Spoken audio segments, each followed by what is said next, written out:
Salve, salve, Pod Action Brasil no ar. Bora iniciar mais um episódio para conversar, compartilhar conhecimento, aprender, se inspirar. Eu sou Diego Ávila e aqui comigo na apresentação o cara que na verdade é o atleta mesmo dessa história toda aqui. Eu sou o aprendiz, o Vini Vargas. E aí, Vinal? Para, Diegão. Não vem com essa história de atleta aí, que eu sou nada mais que um amante do esporte. Maravilha, satisfação estar aqui com vocês mais uma vez. Vamos para mais um episódio, vamos trocar uma ideia muito importante para a galera aí que está nativa. E antes de nós começarmos, efetivamente, a gente precisa dar aquele recadinho, né? Se você nos acompanha aí no YouTube, não deixa de ativar aí, não deixa de seguir, ativa aí o sininho, faz toda aquela função. Ou você aí que está no Spotify, compartilha, curte aí o nosso material para que a gente possa chegar um pouquinho mais longe. É isso, Diegão? É isso. Ô, Vini, já sofreu alguma lesão ali que te tirou do jogo, entre aspas, né? Mas que tirou ali dessa tua rotina de treinos? Não, cara, com a graça de Deus, nunca me lesionei. Eu tive um desconforto uma vez, mas nada que um bom trabalho de mobilidade ali já não resolvesse. E aí eu diminuí um pouquinho o volume de carga ali do treino na época, mas não precisei parar nem nada. Mas eu convivo aí na planilha, conversando com o pessoal, volta e meia aparece alguns casos. Pois então. Bom, o episódio de hoje é quase autobiográfico mesmo. Ou pelo menos pode ser um case do nosso convidado. Eu já conheço ele já há algum tempo, né? Eu já tive a sorte de ter essa lesão, de me tirar do jogo por um tempo e depois voltei. Bom, a gente vai conversar hoje um pouco sobre essa questão da lesão, né? E o quanto que ela impacta realmente na vida de quem pratica algum esporte. Para isso, a gente trouxe um fisioterapeuta, o doutor em Ciências e Tecnologias em Saúde pela Universidade de Brasília, mestre em Ciência da Saúde pela Universidade Federal do Rio Grande do Sul, pós-graduado em osteopatia.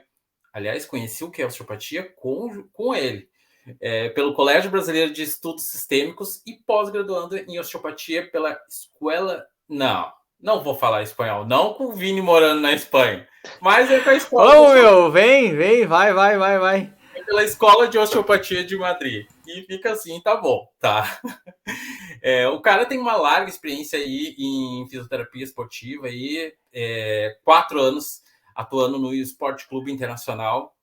Bem-vindo, então, aqui a esse jogo do Pod Action, Júlio Zaga.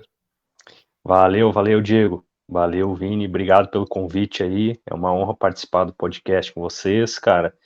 É um tema super importante, né? Conveniente para todas as pessoas, especialmente para atletas que convivem mais com esse tipo de situação. E eu tô aqui para tentar esclarecer o máximo de dúvidas possíveis aí, tirar dúvidas aí que vocês tenham acerca do tema. Também trazer um pouco preparei um material sobre lesões bem atualizadas aí, de evidências científicas atuais, o que se pode fazer na prática clínica, né, para prevenir e para tratar também esses problemas aí. Ah, excelente. Ô, Júlio, fala um pouco assim, como é que tu vê atendendo as pessoas que tu já teve a oportunidade de tratar, assim, como é que é esse impacto de uma lesão que tira a pessoa aí da sua rotina de treinos? Bom, vamos lá. Tudo depende, né, gente? Depende de quem que a gente está falando. Se é um atleta recreacional, se é um atleta profissional, se é um praticante iniciante, digamos assim, né, de algum esporte especificamente, vai muito em relação à expectativa desse paciente, né? É claro que uma lesão, ela tira, digamos assim, né, uma perspectiva de melhora, uma perspectiva de qualidade de vida da pessoa. A gente sabe que é temporário, mas isso também é um papel do profissional de saúde, né, tanto fisioterapeuta quanto profissional de educação física, alertar, né, o paciente que justamente podem ocorrer esses tipos de problemas, né. E as lesões, elas têm uma característica de afastar o indivíduo de acordo com o tipo e o grau de lesão e o tecido também lesionado. Então é muito difícil eu falar aqui para vocês, por exemplo, um tempo de recuperação genérico, né, até um programa de preventivo genérico, porque isso tudo vai depender, né. Então, em relação, assim, o impacto de uma lesão, num paciente, independente do nível, né, se é um atleta profissional ou não, é sempre ruim, né? Vai diminuir as expectativas, vai diminuir a qualidade de vida, vai diminuir a qualidade das tarefas de dia a dia dessa pessoa, desse indivíduo. Mas felizmente, nos dias de hoje, aí nós temos várias ferramentas aí para avaliar, e esse é o segredo, né? O segredo do tratamento de uma lesão é justamente uma boa avaliação.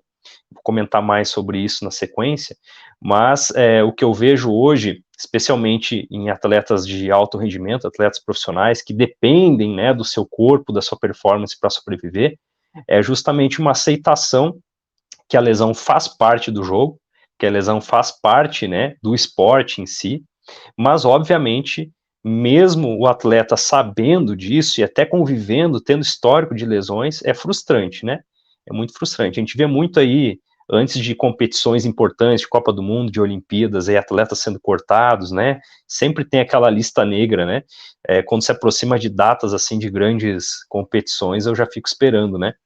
Hoje mesmo, né, a tenista, esqueci o nome dela, agora deu um branco aqui no ao vivo, tenista lá se lesionou, né, Diego? Tu lembra o nome dela aí? Cara, eu esqueci, Vou até procurar porque eu não vi, tô ouvindo isso. fora. Eu esqueci o nome dela. Eu acabei de ver a notícia aí, eu tô sempre ligado.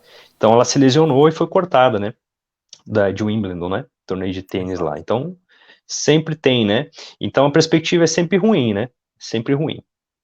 Júlia, deixa eu te perguntar, porque a gente costuma ouvir muito, né, que o atleta, ele lida com a dor todo o tempo, que ele tá sempre com dor. A gente vê, principalmente no futebol, assim, que a gente vê que é uma partida atrás da outra e já tem que cumprir calendário e tal. E às vezes, como a minha área, por exemplo, é a corrida, já tem uma maratona ou tem uma prova específica, a pessoa já vai tentando levar quando está com um certo grau de dor, ainda mantendo em treino, né, mantendo um ciclo.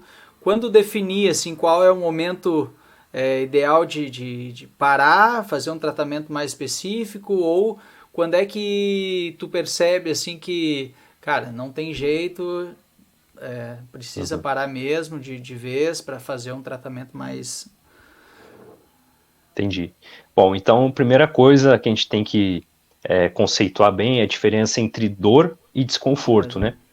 Então, a dor necessariamente é um sinal que algo está errado, né? Está tendo sobrecarga em algum tecido, algum componente, e a gente precisa avaliar para ver se é realmente uma sobrecarga de volume ou intensidade naquela região.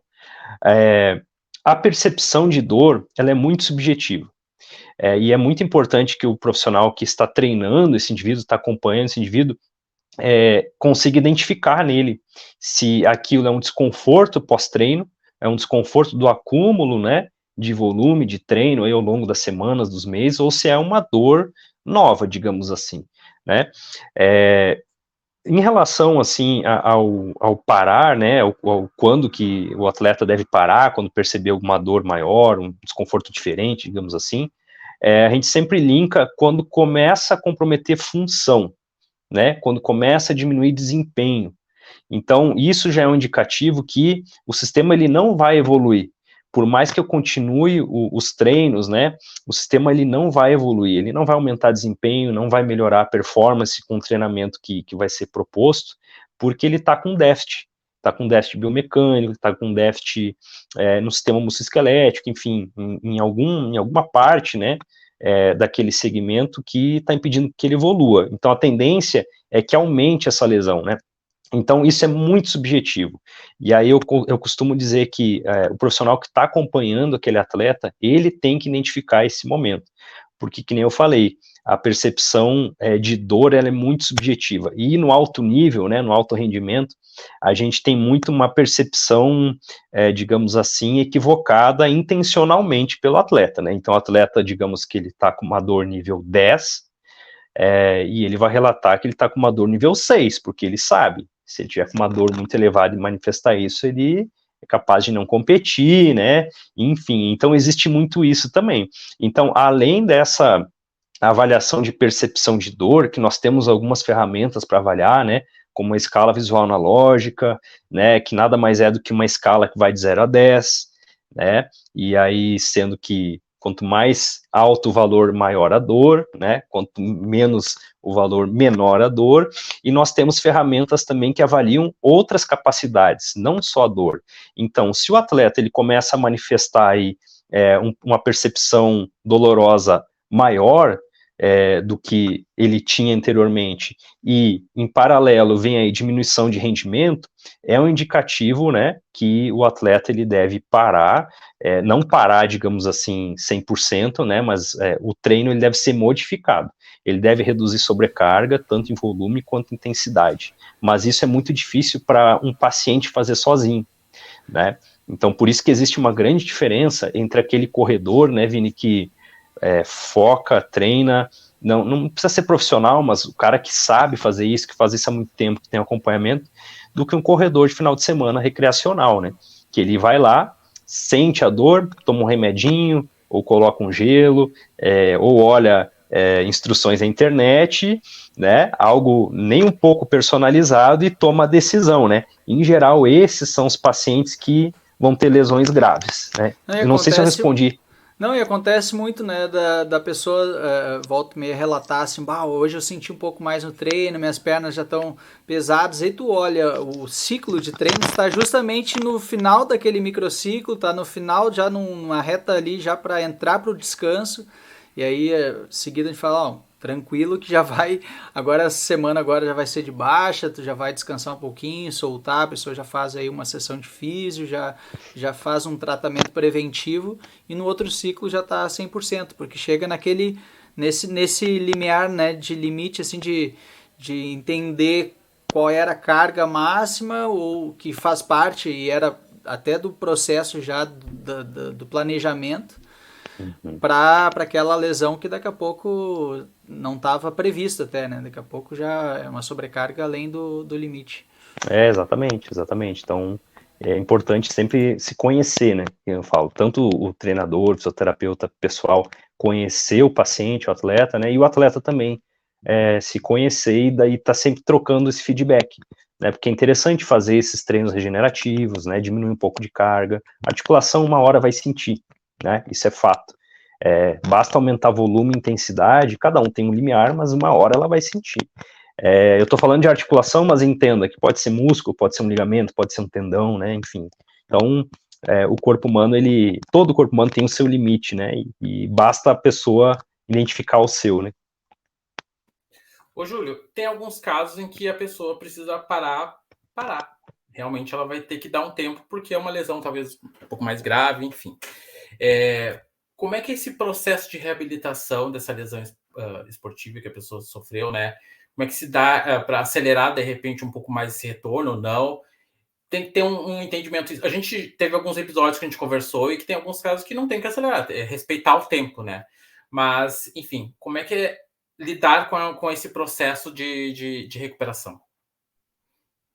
Bom, vamos lá. Então, toda lesão musculoesquelética, assim, músculos, ligamentos, tendões, elas ocorre, né, um processo de inflamação, né, que nada mais é do que um reparo fisiológico natural do corpo para tentar reconstituir aquilo que foi lesado. A fisioterapia, o tratamento inicial da fisioterapia, ela respeita muito essa fase e ela vai ao encontro dessa fase. Então, existem algumas técnicas, né, tanto manuais quanto alguns equipamentos, alguns tipos de exercícios terapêuticos que se faz para acelerar esse processo de reparo, né? Esse processo de inflamação. E o fisioterapeuta, ele tem um objetivo de eliminar tudo aquilo que pode vir a aumentar, né, aquela inflamação. Né? Então, o que a gente chama de hands-off, né? Ou seja, a abordagem sem as mãos do fisioterapeuta, né? Ou que a gente conhece como orientações.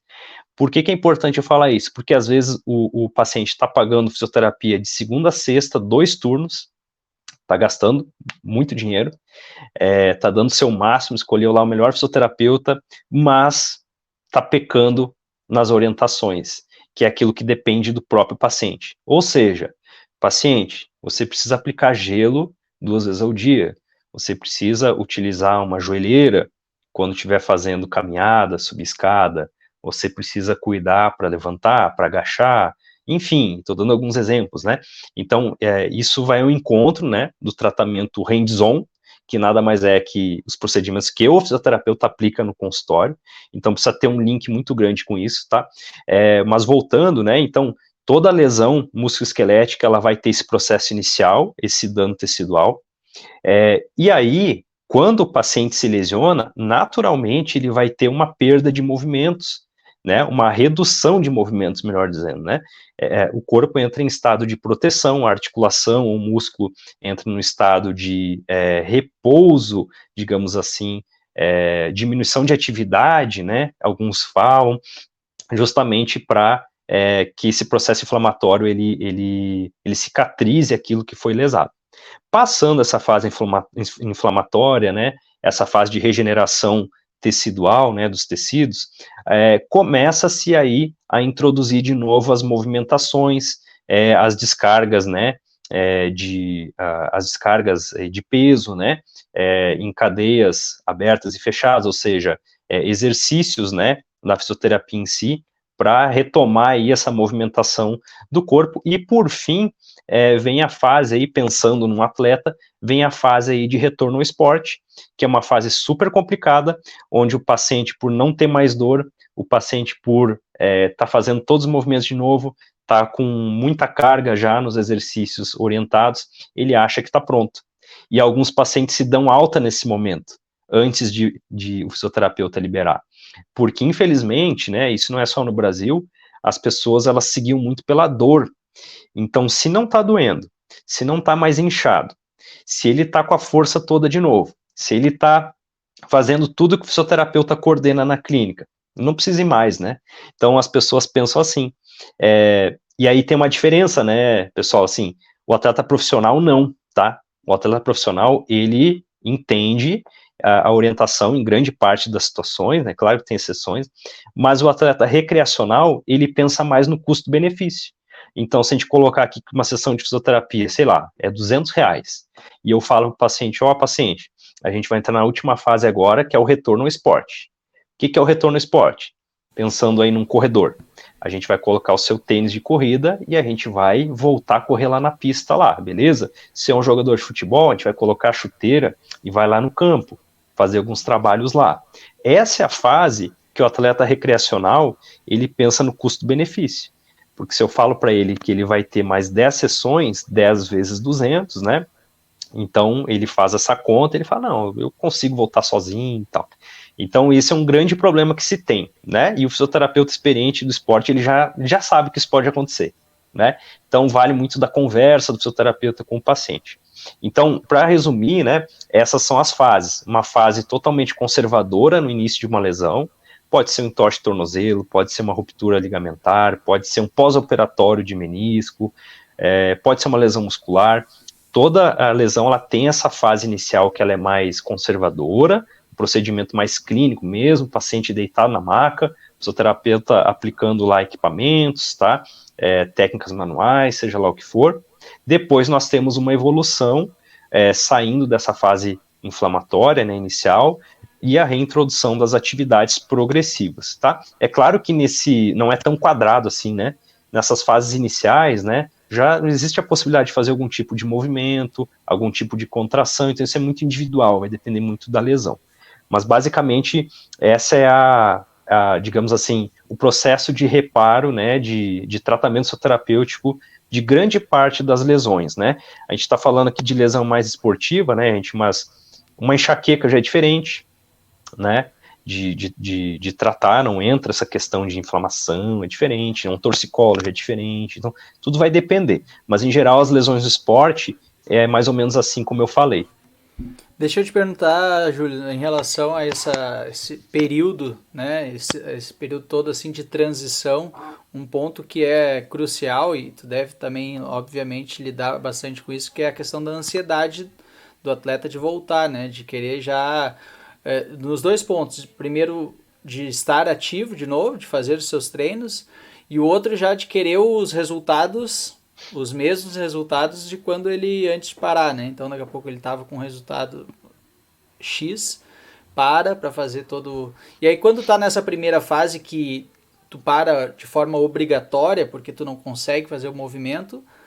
A ansiedade é aquela coisa da dúvida, é mais, acho que nem é tanta ansiedade, é a dúvida de como é que vai ser o tratamento e tal. Mas quando começa essa fase da transição que tu falou, do retorno, já vem, né, eu acho que essa parte do lado psicológico, um pouco assim de como lidar com isso, como fazer, porque esse é um processo que eu falo muito com o pessoal, né, dizendo, olha, calma, porque agora tem todo um período de transição, de retomada, de reconquistar aqueles passos, né, para poder chegar de novo nos resultados anteriores, né. Uhum. É isso aí. Então, assim, o momento mais importante da reabilitação de um paciente é a primeira sessão, porque nessa primeira sessão, o fisioterapeuta ele precisa explicar isso e conversar. Por isso que a primeira sessão é muito demorada, porque o fisioterapeuta, muitas vezes, ele não sabe o paciente que está na frente dele. Então ele tem que pressupor justamente isso, que o paciente ele vai se dar alta, que ele vai ter ansiedade, porque ele não conhece o processo. Então é importante que nesse primeiro contato seja explicado muito isso, essa questão da transição, enfim. Mas tudo bem, mesmo uma primeira sessão sendo esclarecedora, pode ser que aconteça isso é muito comum de acontecer, né? Essa questão da ansiedade de antecipar uma volta, enfim. O grande problema em relação a isso, né, é que, na verdade, não é um problema, é uma evolução. Se a gente pegar os clubes de futebol, né, hoje a gente não chama mais de departamento médico, a gente chama de departamento de saúde. Por quê? Porque se viu que é importante ter profissionais que saibam lidar com essa questão de ansiedade, alterações psicossociais, né, que vêm à tona frente a uma lesão, porque uma lesão deixa a pessoa muito frágil, né, deixa um atleta lá que está ganhando seu salário frágil. Pô, será que vai acabar a minha carreira? Será que eu tenho uma perspectiva futura? Então, sabe-se, né, que o fisioterapeuta, o profissional de educação física não tem muita capacidade de lidar com isso, e sim o psicólogo. E é importante ter um link em relação a isso, né? É claro que nem todo paciente vai ser encaminhado para um psicólogo, né? O profissional que está lidando, ele precisa dar segurança para o paciente. Mas se não for possível, é importante sim que tenha um psicólogo acompanhando, né, essa reabilitação de um paciente, né? Porque o fisioterapeuta no processo de reabilitação, ele é um pedacinho, né? Eu tenho muitos pacientes, né, aí mais com doença crônica, que precisam de acompanhamento psicológico, senão a dor volta muito forte, né, aquela desconfiança, enfim. Então, eu entendo dessa forma, né, eu acho que uma primeira sessão é muito importante para esclarecer, e eu acho que no momento, assim, que o fisioterapeuta, né, ou até o profissional de educação física, que também pega esse paciente que está saindo de um quadro de muita alteração motora, né, voltando às atividades, né, ao ponto que nem o profissional de educação física e nem o fisioterapeuta consigam aí buscar de novo esse paciente de uma crise de ansiedade, né, enfim, eu entendo que precisa sim de um psicólogo para compor, né, essa equipe aí. Mas aí vem um outro problema, né, a questão do custo-benefício. Se a gente falar aí de um atleta de alto rendimento, ok, inclusive tem à disposição dele isso no clube. Agora, se a gente falar de um atleta recreacional, a chance muito grande do paciente mudar de fisioterapeuta, mudar de profissional de educação física com uma outra abordagem, uma abordagem que ele acha que é mais interessante, né? E, assim, a psicologia esportiva, ela vem ganhando força há alguns anos, década não, né, anos 2010, 2008 para cá, vem ganhando força, mas no esporte de alto rendimento. Assim, em atletas que não são alto rendimento, é muito da experiência, né, de quem está tratando, assim, né, do profissional que está tratando. Mas acho que um dos segredos também é a gente pressupor que todos os pacientes vão ser ansiosos nessa fase e a gente tentar aí alguma estratégia para minimizar essa ansiedade. Deixa eu fazer um parênteses e perguntar para o Vini, lado dele. Ô, Vini, como treinador também tem esse desafio de conseguir lidar com a cabeça da pessoa que tu treina, porque por mais que seja uma pessoa que seja mais recreacional, esporte, ela cria vínculos próximos com o treinador, né? E também cabe o treinador ali ajudar ela talvez trabalhar um pouco essa questão da cabeça, né? Para não ter essa ansiedade de querer voltar com 100% e não é bem assim. Não, sem dúvida, esse processo todo, até por isso que eu perguntei para o Júlio, porque é algo que é recorrente, a pessoa que está ali, e é como o Júlio falou, a gente já parte do pressuposto que a pessoa está ansiosa, ela quer voltar para aquele resultado, e é um processo que natural de fazer toda essa transição, porque vem o primeiro passo do retorno, que é essa questão de recuperar o movimento, de estar de novo na ativa, só que passa por um processo também de confiança, né? De ganhar confiança no movimento. Então a pessoa, no caso a corrida, ela precisa soltar o movimento, ela precisa passar pelo tempo de naturalizar de novo o movimento, porque é uma coisa inconsciente, a pessoa dá o passo e ela quer proteger, né, a região, ela quer dar uma aliviada para não voltar a sentir a lesão. Então ela, sem pensar, de uma forma inconsciente, ela tenta proteger a região e acaba gerando algumas outras sobrecargas que daqui a pouco vai gerar uma outra, não sei se bate isso, né, Júlio? Mas já acaba gerando uma outra sobrecarga em outra região. Então passa por esse processo da confiança também, de algumas semanas, de tu estar correndo, naturalizar o movimento. Talvez aquela dor até ela surja ainda, porque a pessoa está tão atenta naquela dor já, né? Ela está tão desconfiada ou está tão já um tempo parada e fica atenta àquilo ali.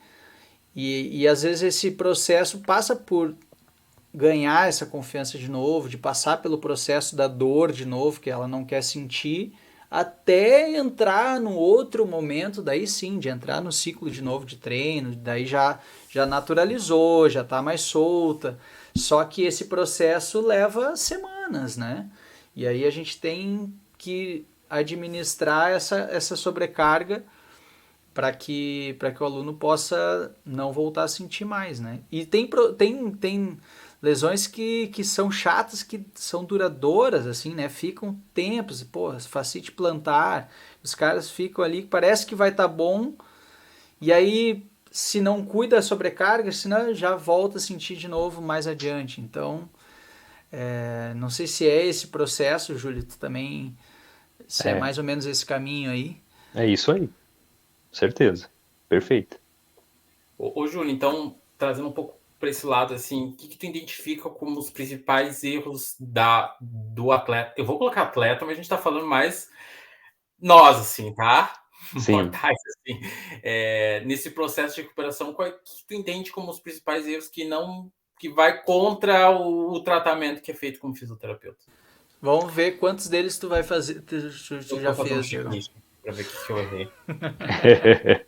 Cara, então, é muito, muito pessoal isso, né? É difícil generalizar, assim, mas em geral é querer antecipar retorno, né? Querer antecipar retorno. Por exemplo, corredor, tá?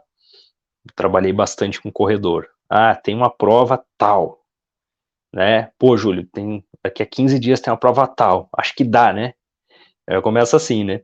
Então, para mim, esse é o maior erro, assim, é não focar na reabilitação pensando na próxima prova, entende? Mas, de novo, né? Difícil generalizar, assim. Eu vejo como essa questão de antecipação como o principal erro, assim, não erro, né? Não sei se é um erro, né, cara, palavra, assim, mas eu acho que é Uma natural, né? ansiedade, né? Natural, né? É natural, né? Mas talvez, assim, a não seguir a orientação, talvez seja isso, né?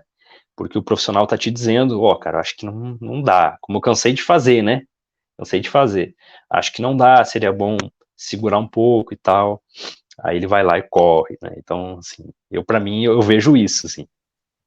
Aí a gente Foi isso que eu dá. ouvi do Júlio, inclusive, há uns 10 anos atrás. Não, e a gente dá a visão na questão também da experiência, de tudo que tu já estudou, tudo que tu já vivenciou, de vários casos que são parecidos, só que ao mesmo tempo tem a experiência pessoal, né? Às vezes da pessoa ali que tu tem que passar o quadro para ela, mas a decisão acaba sendo pessoal, né? O atleta vai dizer, olha, eu vou pagar o Sim, preço para ver, né? Ou sim. não, né? Ou vou te ouvir, vou escutar a tua experiência, vou escutar o teu conhecimento e vou seguir os teus passos, mas é uma decisão que acaba que ela é sempre pessoal, a gente acaba apresentando para o aluno a realidade, as possibilidades daquilo que vai acontecer, ou que é possível que aconteça, porque pode ser também que cada um tem uma evolução mais rápida. E eu queria te perguntar dessa questão da evolução, do tempo de evolução, que é óbvio que não é uma coisa, como tu falou, sistemática, que vai ser sempre igual, mas não sei se com o avanço aí da tecnologia ou com novos procedimentos isso tem avançado, Júlio. Para algumas lesões, sim, né? O que mais evoluiu nessa questão tecnológica são as ferramentas de avaliação.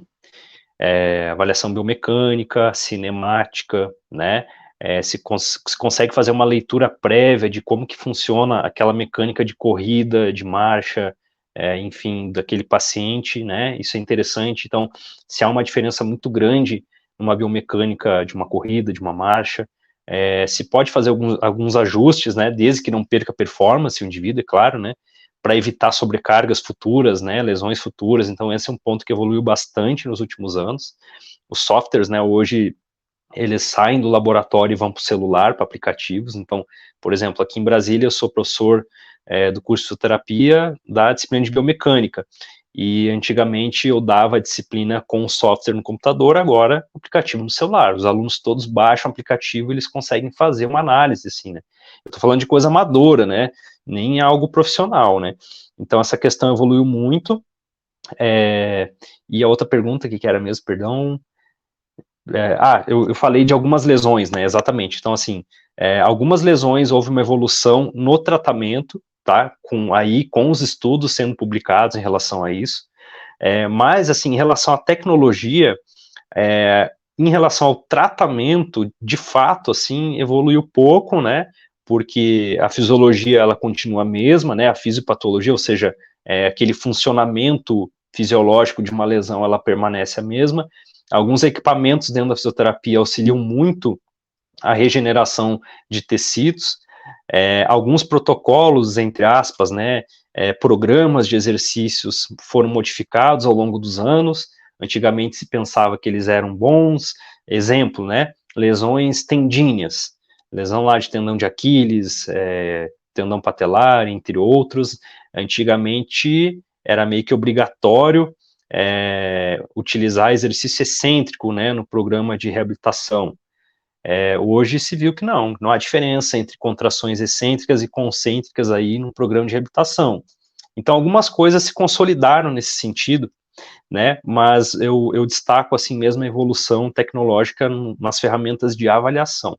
Eu acho que isso sim deu um excelente ganho, né. Eu falei aqui só da parte biomecânica, né, mas outras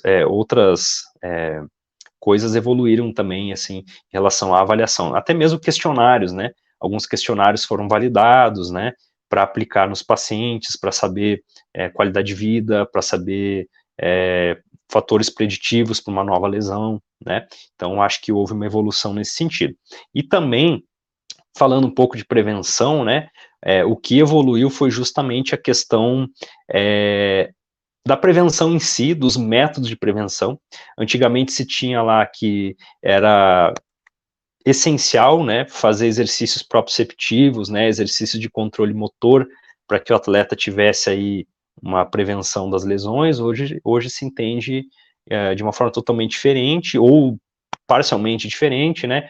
Hoje se sabe que todo atleta, toda pessoa tem pilares, e esses pilares eles precisam ser avaliados, né? Eu estou falando de novo em avaliação. Então, exemplo, pilares físicos: força, flexibilidade, mobilidade, resistência, entre outros, né?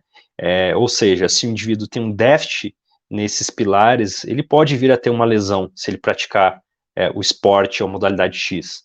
E também existem os pilares mentais, né? Estresse, ansiedade, entre outros, né? Se esses pilares estiverem alterados, pode ser um fator preditivo para lesão. Ou seja, eu tenho que olhar como um todo, né? O que se chama de fatores biopsicossociais.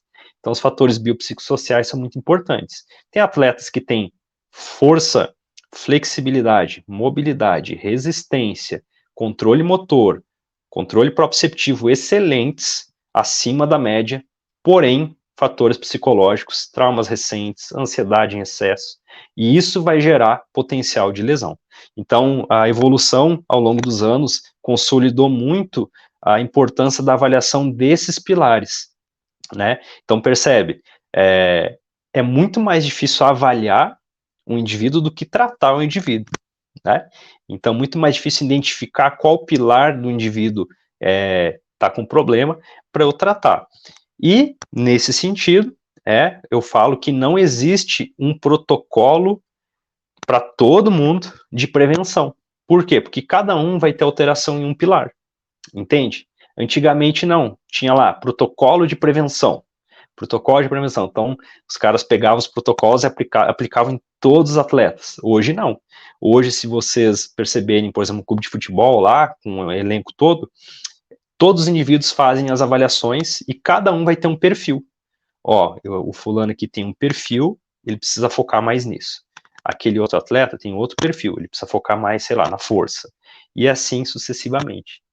Eu estava escutando eu estava escutando essa semana um podcast com o Ronaldo Nazário, e aí perguntaram sobre as lesões tal que ele teve, e ele falava muito sobre a questão dos métodos de treino, que hoje são diferentes justamente nessa questão da personalização. Ele disse, cara, antigamente os caras me botavam para correr no campo e eu tinha que acompanhar o Roberto Carlos, tinha que acompanhar os caras lá, eu me destruía nos treinos e ele não tinha o perfil para aquilo ali, né? Então já era uma coisa que todo mundo fazia ali, ele tinha que seguir um protocolo igual, né? E nós já tratamos aqui, né, nesse podcast também sobre a questão do sono, e que nós tratamos essa questão da importância do sono na prevenção, de poder fazer uma boa recuperação, poder colher todos os benefícios do sono, de dormir bem, para justamente não vir a lesionar, né? Então, Diegão, agora eu ia perguntar para o Júlio aqui sobre como não lesionar, para fazer aquele corte no Instagram e bombar, porque daí ele ia dizer assim, olha, para não lesionar faz isso. Posso falar aqui, posso falar com o corte aqui. Boa. Diz aí então, Júlio. Então, na verdade, como não lesionar, eu vou falar diferente. Como lesionar menos, ou como ter uma menor possibilidade de lesionar. Porque mesmo avaliando os pilares individuais de cada pessoa, de cada atleta, mesmo assim, tem algumas coisas ocultas que as nossas avaliações elas não conseguem identificar. Fatores genéticos, epigenéticos, enfim, algum fator biopsicossocial muito profundo que pode estar influenciando nisso. Então, vamos lá.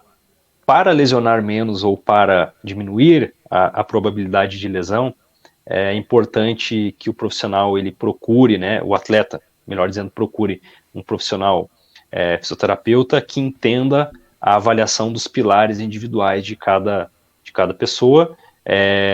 Retomando aqui, né, os pilares, eles são os pilares físicos, que a gente considera como avaliação de força, como que está a força daquela região, né, daquele segmento, flexibilidade, mobilidade. Hoje se vê muito, né, a importância da mobilidade para a prática de qualquer atividade, a estabilidade, né, eu falo de controle motor, coordenação, resistência.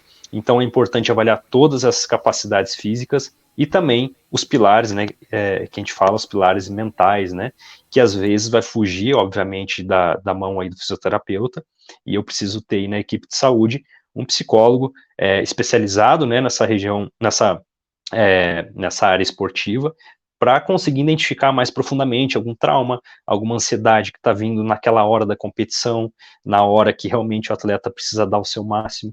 Então, é importante avaliar todos esses pontos. Se engana, né, aquele atleta que acha que estando bem de força, de flexibilidade, de mobilidade, de técnica, ele não vai lesionar. As lesões, elas ocorrem justamente no limite de cada pilar.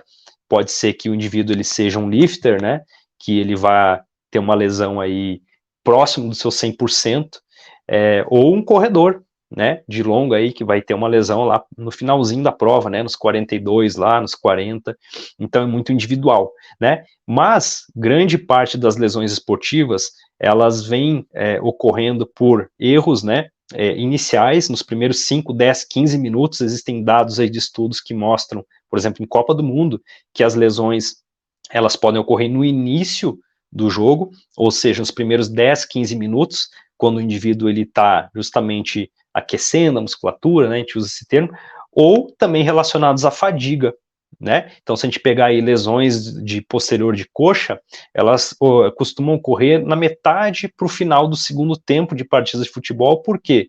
Porque acometem músculos que não são muito resistentes à fadiga. E como o futebol, né, ele tem lá 90 minutos, então, no próximo dos 90 minutos lá, os 40, 45 do segundo tempo, o corpo ele já está aí com excesso aí de lactato circulante aí, e aí vai acometer aqueles músculos que têm dificuldade para lidar com isso, né? Os músculos que não são muito resistentes à fadiga. Então, é muito individual, né? Muito individual de cada modalidade e de cada tipo de atleta. Mas, resumindo de novo aí, o atleta ele tem que se preocupar em procurar um bom fisioterapeuta que entenda essa avaliação global desses pilares aí. Excelente. Tá aí uma boa dica, né? Ou boas orientações. Tem mais alguma pergunta, Vinão? Não, é isso. Acho que a gente já deixa aqui também o espaço para quem tiver mais perguntas, quiser mandar algumas suas dúvidas, o Diegão vai botar aí o endereço, a direção, o arroba do Júlio. Pode enviar direto aí que a gente já vai fazer esse contato, né, Diegão? É isso? É isso mesmo. Júlio, obrigado aí pelo tempo, por compartilhar aí tanto conhecimento com a gente. Eu que agradeço aí, cara. Parabéns mais uma vez pela iniciativa. É sempre bom estar propagando a informação, né, útil para as pessoas, né, de uma forma fácil, acessível. E eu fico à disposição aí de qualquer um que queira tirar dúvidas, alguma orientação em relação a não só a lesões, né, mas essa questão aí de reabilitação como um todo, tá? Eu fico super à disposição aí pelo meu Instagram também. Acho que eu passei para vocês, né? E fico à disposição também para as próximas oportunidades, se vocês quiserem. Eu estou sempre disponível para esse tipo de projeto aí de vocês. Parabéns aí, pessoal, pelo projeto de vocês aí. Valeu, obrigado. Massa, né, Vinão? Show, bom demais, bom demais. Na semana que vem nós voltaremos e o Júlio a gente já vai deixar agendado aí para voltar outra vez, né, Diegão? Certo, vai voltar sim. Tem coisa ainda para falar, para explorar ainda. Tem bastante. Oh, muito. A gente volta semana que vem, então, pessoal. Muito obrigado e até mais. Valeu, obrigado.